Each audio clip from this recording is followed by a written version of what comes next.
on a vu des exemples énoncés qui étaient très intéressants. On a vu aussi dans ces exemples les faiblesses de certains de ces exemples ou des difficultés qui sont liées soit encore la faiblesse de la maturité de certaines technologies, soit parce que certains choix ne sont peut-être pas faits de manière macroéconomique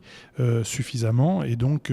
on se rend compte a posteriori de quelques déficits qui peuvent survenir dans la mise en place notamment de mobilité décarbonée, en particulier dans les transports publics où la question est évidemment importante pour sortir du diesel pour aller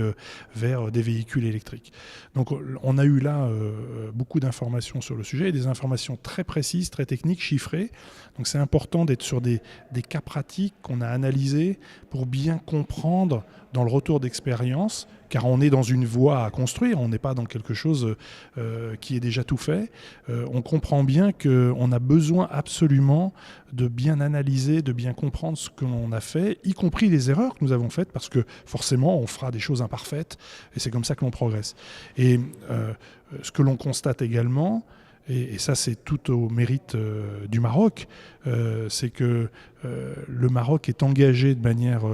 je crois, extrêmement massive dans la question de la transition énergétique. Les exemples, bien sûr, dans l'amont de la chaîne de production électrique,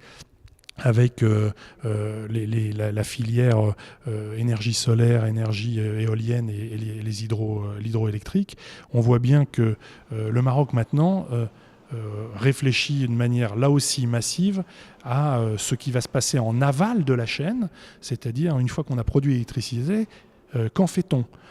Et donc qu'en fait-on ? C'est-à-dire comment on va utiliser, optimiser cette électricité pour servir les besoins de la population en faisant en sorte que l'impact carbone de la mobilité notamment, puisqu'aujourd'hui il s'agissait de mobilité durable, que l'impact carbone de cette mobilité soit la plus faible possible, et que nous puissions peut-être demain atteindre le zéro carbone dans la mobilité au Maroc.